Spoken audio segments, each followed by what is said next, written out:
তো এখন আমাদের গায়ে হলুদের প্রোগ্রাম শুরু হবে। তো আসলে পানখিলি থেকে আসতে আসতে মোটামুটি 8টার উপরে বেঁচে গেছে, মানে পানখিলি থেকে আসতে অনেক দেরি হয়ে গেছে, কারণ অনেকটা দূরে যাওয়া হয়েছিল।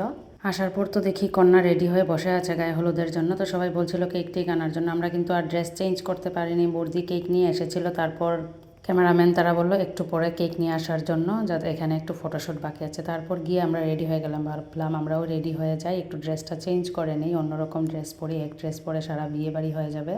তারপর আমরাও ড্রেসটা চেঞ্জ করতে চলে গেলাম। তো ড্রেস চেঞ্জ করতে অনেকটা কষ্ট হয়েছে, কারণ বিয়ে বাড়িতে অনেক আত্মীয় স্বজন আছে, অনেক আত্মীয় স্বজন, তো তার জন্য অনেকটা কষ্ট করে শাড়িটা চেঞ্জ করলাম। এদিকে নিধিও শাড়ি পরেছে।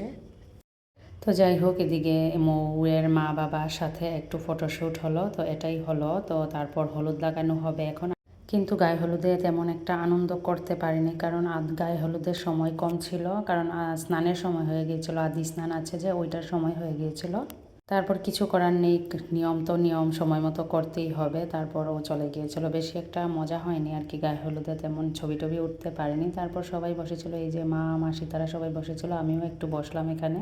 আর নিধি তো এদিকে ওদিকে দৌড়াদৌড়ি করছিল, আর সন্ধ্যা থেকে কিছু খায়নি, মানে বাড়ি থেকে যা খেয়ে গিয়েছিল আর তো খাওয়া হয়নি। তা তো ভাবলাম নিধিকে একটু খাইয়ে দিই, দেখো অনেক কষ্ট করে নিধিকে খাওয়াতে হলো, সন্ধ্যা থেকে কিছু খায়নি। তারপরও যাই হোক, কেক কাটা আর হয়নি, আসলে গায়ে হলুদের প্রোগ্রামটা সুন্দর করে হয়নি। কেক এখন কাটছে কন্যার বৌদি আর দিদি মিলে, মানে কাটছে কি সবাইকে দেওয়ার জন্য রেডি করা হচ্ছে আর কি, কেক কাটার সময় হয়নি। আসলে স্নানের সময়টা তো তাড়াতাড়ি হয়ে গিয়েছিল, আসলে পানখিলিতেই বেশি দেরি হয়ে গিয়েছিল। যাই হোক, আগে কেকের কোনো ক্লিপ নিতে পারিনি, তো ভাবলাম এখন একটু ক্লিপ নেই। তারপর তো সবাইকে কেক টেক দেওয়া হলো, মানে সবাই মিলেই দেওয়াদেওয়ি করলাম। তো তারপর নিধি দেখো, নিধির ড্রেসটা চেঞ্জ করে দিয়েছি, এখন নিধি দেখো দৌড়াদৌড়ি করছে, সব বাচ্চারা মিলে। নিধি তো এখানে গেলেই এই সিঁড়ি দিয়ে ওঠা আর নামা এটাই করতে থাকে।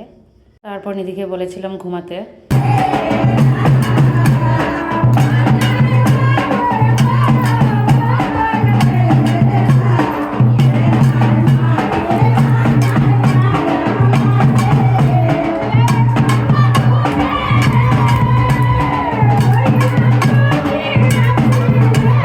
আর নিধি দেখো এখানে ধামাইল দিতে এসে গেছে। আসলে বর্দি বলেছিল আমাকে একটু আসতে, এখানে ধামাইল হচ্ছে, ধামাইল পার্টি এসে গেছে। তো নিধি শুনে তো আর কি, ঘুমানো কি, চোখ থেকে ঘুম চলে গেছে। নিধিও এসেছে ধামাইল দিতে। তো এটা অনেকটা পরে, এখন রাত্র মোটামুটি 2:30টার মতো বাজে।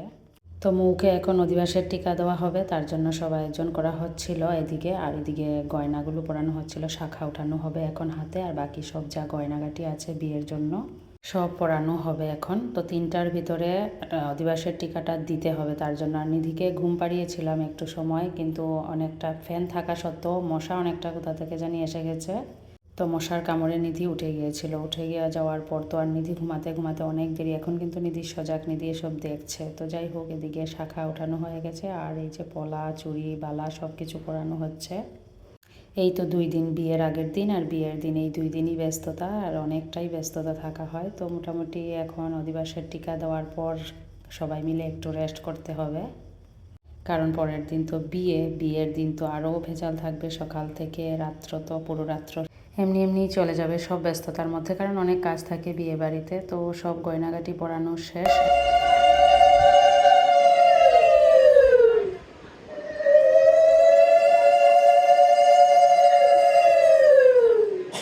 তো এখন অধিবাসে টিকা দেওয়ার জন্য ওটা রেডি করা হচ্ছিল। তো রেডি করা শেষ, এখন সবার প্রথম মেশো মানে মৌয়ের বাবা টিকা দেবেন, তারপরে এক এক করে সবাই টিকা দেওয়া হবে। তো এখন 3টা প্রায় বেজেই গেছে, তো টিকা সময় মতো হয়েছে।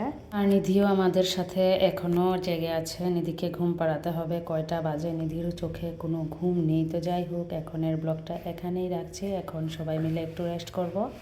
বাইরে ধামাইল পার্টি ধামাইল দিচ্ছে। তো ঠিক আছে, নেক্সট ব্লগে কথা হবে, টাটা।